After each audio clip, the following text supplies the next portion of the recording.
अस्सलामुअलैकुम दोस्तों और साथियों, उम्मीद है आप लोग खैरियत से होंगे। आज की इस वीडियो में हम बात करेंगे कि क्लोव जिसको लौंग कहते हैं उसके 5 वो क्या ज़बरदस्त फ़ायदे हैं जिनको जानने के बाद इसको इस्तेमाल करते हुए आपको यकीनन ये एहसास होगा कि ये चीज़ जिसको आप पहले महज़ अपने खानों में या अपने सूप में एक मज़े के लिए इस्तेमाल करते थे या उसको शामिल करते थे, तो इन 5 फ़ायदों का मालूम होने के बाद आप शायद कह के इनको शामिल करवाएं कि क्योंकि ये बहुत ज़्यादा फ़ायदे देता है। ये बुनियादी तौर पे जो लौंग होता है ये एक फूल होता है सूखा हुआ, और जो दरख्त होता है जिससे ये मिलता है या प्लांट होता है उसका नाम है सीजियम एरोमेटिकम। एरोमेटिकम इसलिए भी कि एरोमा या इसकी खुशबू से भी आपको अंदाज़ा हो जाता है। इसके जो 5 हमने फ़ायदों में बात करनी है, उसमें जो पहला हमें फ़ायदा इसका मिल जाता है वो इसके अंदर न्यूट्रिएंट्स होते हैं। देखें, जो मैग्नीज़ होता है वो हमारे जिस्म को चाहिए होता है, और वो दिमाग के काम करने के लिए चाहिए होता है, वो हमारी मजबूत हड्डियों के लिए चाहिए होता है। तो एक दिन में जितना आपको चाहिए होता है 50% से ज़्यादा, तकरीबन 60% आपको इसका 1 चम्मच अगर आप पिसा हुआ लें, क्योंकि ये दोनों हालतों में इस्तेमाल किया जाता है। इसको साबुत भी इस्तेमाल किया जाता है और इसको पीसने के बाद भी इस्तेमाल किया जाता है। तो मैंगनीज़ आपके दिमाग और हड्डियों के लिए बहुत अहम काम करता है, तो वहाँ से आपको मिल जाता है। विटामिन के आपके हड्डियों के लिए ज़रूरी है, आपके खून का जो क्लॉटिंग होती है उसके लिए ज़रूरी है, तो उसका एक वहाँ से मिल जाता है। एक जो चम्मच आप लेंगे उसमें सिर्फ इसके एक जो है कैलोरीज़ जो हैं वो बहुत कम होती हैं, 6 कैलोरीज़ होती हैं। और इसी तरह से इसके अंदर जो कार्बोहाइड्रेट होता है 1 ग्राम होता है, और फाइबर जो है वो 1 ग्राम होता है। तो इससे हमें अंदाज़ा होता है कि अगर आप जब भी इसको इस्तेमाल करें तो आपके जहन में हो कि इसके अंदर जो न्यूट्रिशन है, तो मैंगनीज़ का उसमें और विटामिन के, और ख़ास तौर पे जो मैंगनीज़ है उसका बहुत अहम किरदार है आपकी ज़िंदगी। यकीनन आपकी नज़रों के सामने से ऐसे टूथपेस्ट ज़रूर गुजरे होंगे कि जिनके बाहर यानी कवर पे या पैकेट पे लौंग का या क्लोव का निशान बना होता है। इसकी क्या वजह होती है? इसकी वजह ये होती है कि इसकी कुछ ऐसी प्रॉपर्टीज़ हैं जिनके बारे में ये साइंसी तौर पे कहा जाता है कि ये एंटीबैक्टीरियल हैं, कि आपके मुंह के अंदर जो गंदे वाले जरासीम होते हैं जिसकी वजह से फिर आपकी जो दांतों की में कैविटीज़ बनती हैं, और दांतों में से मुंह के अंदर से आपको स्मेल आती है, और दांत जो हैं वो आपके ख़राब होते रहते हैं, या बच्चों के दांत ख़राब होते रहते हैं। क्योंकि बच्चे जो हैं आपको पता है या बड़े हों तो जितना मीठा खाते हैं और उसके बाद वो अक्सर अपने मुँह को कुल्ली नहीं करते, तो वो मिठास जो है वो बैक्टीरिया के लिए एक खुराक का काम करती है। लेकिन अब ये बैक्टीरिया आपके मुंह के अंदर बहुत ज़्यादा पैदा ना हो, बहुत ज़्यादा बुरी स्मेल ना करें, बहुत ज़्यादा आपको, क्योंकि कहा जाता है कि जो कहा नहीं जाता बल्कि हकीकत है कि आपका जो ओरल कैविटी या मुंह का हिस्सा होता है ये आपकी आंतों से जुड़ा होता है। ये गैस्ट्रोइंटेस्टिनल जो पार्ट होता है, तो जो हिस्सा होता है, तो उसमें ये शामिल है। तो इसलिए जब आप इसको इस्तेमाल करते हैं क्लोव को किसी भी हालत में, तो इसकी जो एंटीबैक्टीरियल प्रॉपर्टीज़ होती हैं वो आपके मुँह के अंदर उन जरासीम, उन बैक्टीरिया को कमज़ोर कर देती हैं, कि जिसके बाद उनके लिए ये मुमकिन नहीं होता कि आपके मुंह के अंदर मुख्तलिफ़ किस्म की जो इन्फेक्शंस होती हैं, या जिसके नतीजे में फिर बैड ब्रेथ या बुरे किस्म की एक स्मेल आती है आपके मुंह से, वो मुमकिन नहीं होता। तो ये भी एक वो वजह है कि जिसके लिए आपको इसको इस्तेमाल करना चाहिए। और इसी तरह से वो लोग कि जिनको मैदे के अल्सर का या जो खुराक की नाली है उसके अल्सर का मसला होता है, या फिर जो छोटी आंत का पहला हिस्सा जिसको जिसको हम ड्यूडेनम या डुओडेनम कहते हैं उसके अल्सर का या ज़ख़म का मसला होता है, तो उनको फ़ायदा हो जाता है इसके इस्तेमाल को। और ये 2 तरीके से उनको फ़ायदा देता है। एक तो ये है कि जो क्लोव है इसके अंदर यूजिनोल नामी कंपाउंड होता है, जिसके बारे में ये सोचा जाता है कि इससे जो आपका अल्सर की हीलिंग होती है, या वो जो ज़ख़म बना होता है आपके स्टमक में, तो उसमें दूसरी अगर आप दवाई भी इस्तेमाल कर रहे हैं तो उससे जल्दी आपकी रिकवरी के चांसेस होते हैं, बेहतर आप जल्दी हो जाते हैं। और दूसरा, आपके अब आजकल जो नई तहकीक हमें ये बताती है कि अक्सर जो मैदे के अल्सर या छोटी आंत के पहले हिस्से के जो अल्सर होते हैं उसमें एक बैक्टीरिया शामिल होते हैं, कुछ जरासीम होते हैं जिसको हम एच पाइलोराई या हेलिकोबैक्टर पाइलोराई कहते हैं, जिसकी वजह से बहुत सारे लोगों को मसला है। तो ये जो क्लोव है इसके अंदर जो मौजूद कंपाउंड होते हैं वो इस बैक्टीरिया के ख़िलाफ़, जैसे कि मैंने मुंह के केयर के हवाले से भी बताया था कि जरासीम के ख़िलाफ़ या बैक्टीरिया के ख़िलाफ़ काफ़ी मज़ामत पाई जाती है उन कंपाउंड्स के ज़रिए जो इसके अंदर मौजूद होते हैं। तो एच पाइलोराई के असर को भी बहुत ये कम करता है, जिससे उन लोगों को कि जिनको एच पाइलोराई का इलाज चल रहा होता है, अगर वो अपने डॉक्टर के मशवरे से क्लोव का या लौंग का इस्तेमाल करते हैं तो उनको इसमें भी काफ़ी मदद मिल जाती है। और इसी तरह से अगर बात की जाए कि जो शुगर के मरीज़ होते हैं उन पे क्या असर हो सकता है कि अगर वो इसको इस्तेमाल करते हैं बाकायदगी से, तो मैं 2 चीज़ों का हवाला दूंगा यहाँ पे कि एक तो 2019 में एक स्टडी की गई कि कुछ लोगों को 2 हिस्सों में तकसीम किया गया। एक वो जिनको प्री डायबिटीज़ थी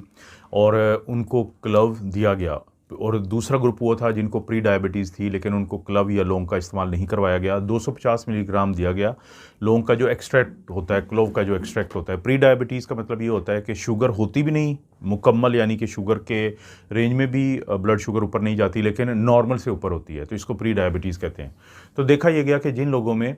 क्लोव का एक्सट्रैक्ट इस्तेमाल करवाया गया 30 दिन के लिए 250 मिलीग्राम रोज़ाना, तो उनमें जो खाने के बाद की शुगर का कंट्रोल था वो बेहतर हुआ। दूसरा फिर एक एनिमल स्टडीज़ हुई थी कि जिसमें चूहों के ऊपर ही स्टडी की गई। उसमें देखा गया कि नाइग्रिसिन नामी एक कंपाउंड पाया जाता है क्लोव के अंदर, और इसको जब इस्तेमाल करवाया गया तो इंसुलिन को जो खारिज करते हैं सेल लबलबा के अंदर, उनका काम करना बेहतर हुआ। इंसुलिन ज़्यादा खारिज हुई, ना सिर्फ इंसुलिन ज़्यादा खारिज हुई बल्कि उसकी सेंसिटिविटी बेहतर हुई कि वो इंसुलिन जो है खून के अंदर से ग्लूकोज़ को आपके सेल्स में भेजने की सलाहियत में इजाफा हुआ और इंसुलिन की रेजिस्टेंस कम हुई। इसीलिए फिर डॉक्टर्स ये कहते हैं कि वो लोग जो अपनी शुगर को कंट्रोल करना चाहते हैं तो अपने लाइफस्टाइल को बेहतर करें और अपनी डाइट का ख्याल रखें, तो उसके साथ साथ जब इसको इस्तेमाल करेंगे तो यकीनन उनकी शुगर का कंट्रोल बहुत बेहतर होगा। और फ़ायदों की बात करते हुए अगर हम सबसे आखिरी फ़ायदे की बात करें, वो है जिगर की सेहत से मुताल्लिक। देखें, ज़्यादा डोज़ में तो इसको इस्तेमाल नहीं करना चाहिए क्योंकि उससे जिगर की सेहत मुतासर तो होती है, बेहतर नहीं होती। लेकिन अगर आप डॉक्टर के मशवरे से कम डोज़ में इसको इस्तेमाल करते हैं तो एक तो इसके अंदर यूजिनल होता है,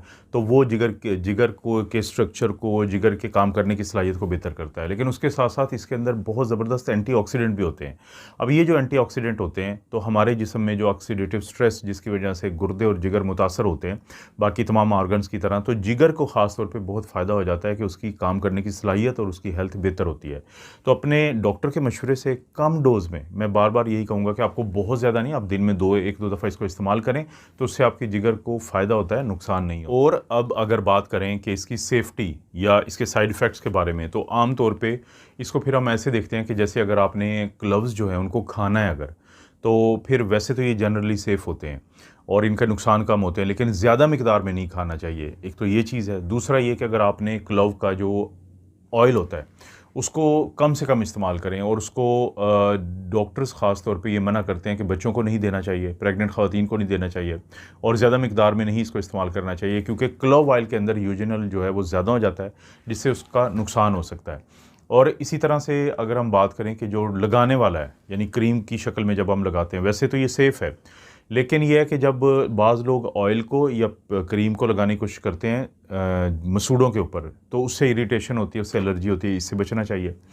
और इसी तरह से अगर बात करें कि इसका दवाइयों के साथ क्या इंटरेक्शन होता है, तो वो लोग जो शुगर की दवाइयाँ खाते हैं, वो लोग जो खून पतला करने वाली दवाइयाँ खाते हैं, तो उनको चाहिए कि अपने डॉक्टर से ज़रूर डिस्कस करें, क्योंकि हम अक्सर कहते हैं कि जिन चीज़ों का फ़ायदा होता है, अगर वो दवाइयाँ भी वही फ़ायदा दे रही हों तो वो फिर ज़्यादा डोज़ बन जाती है, क्योंकि ये एक जैसे ही कंपाउंड होते हैं। तो उस सूरत में अपने डॉक्टर के मशवरे से फिर इस्तेमाल। और सबसे आखिर में अगर हम बात करें कि इसको इस्तेमाल करने का क्या तरीका है, मुख्तलिफ़ तरीक़ों से आप इसको इस्तेमाल में ला सकते हैं। जैसा कि एक इसके जो स्प्रे बनाते हैं कि इसके 10 से 15 कतरे जो हैं वो 1 ओंस पानी का होता है, उसमें शामिल करें, आप उसको स्प्रे बना के इस्तेमाल कर सकते हैं। इसी तरह से टॉपिकल है यानी क्रीम वाला, वो भी 10 से 15 कतरे जो हैं वो कोकोनट ऑयल में मिला लें और उसके बाद आप इसको इस्तेमाल करें। दांतों के लिए या डेंटल इस्तेमाल के लिए क्या है कि एक कॉटन बाल मिलता है, उसको जो है थोड़ा सा डिप करें इसके मिक्सचर में, और जो आपका दांत होता है, जो दांत जो जिसमें इन्फेक्शन हुई होती है, तो वहाँ पे आप एहतियात से इस तरह लगाएं कि जो गम है या मसूड़े हैं तो उस पे ये टच ना हो, क्योंकि वहाँ पे ये प्रॉब्लम कर सकता है, वहाँ पे ये एलर्जी या इरिटेशन कर सकता है। इसी तरह से खानों में जो है इसका बेहतरीन इस्तेमाल बनता है कि अगर इसको इस्तेमाल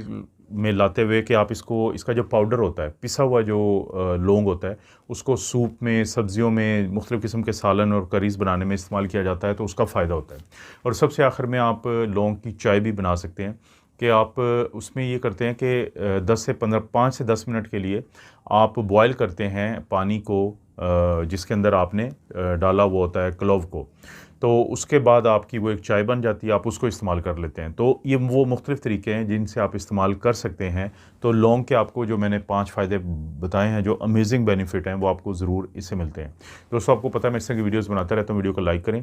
चैनल को सब्सक्राइब करें। कोई भी वीडियो अच्छी लगती है तो दोस्तों रिश्तेदारों से शेयर के लिए नीचे ऑप्शन है, उसको ज़रूर इस्तेमाल करें। आप अपना और अपनी फैमिली का ख्याल रखें। अल्लाह ताला आपको और आपकी फैमिली को हर किस्म की बुराई, बीमारी और आजमाइश से महफूज रखें।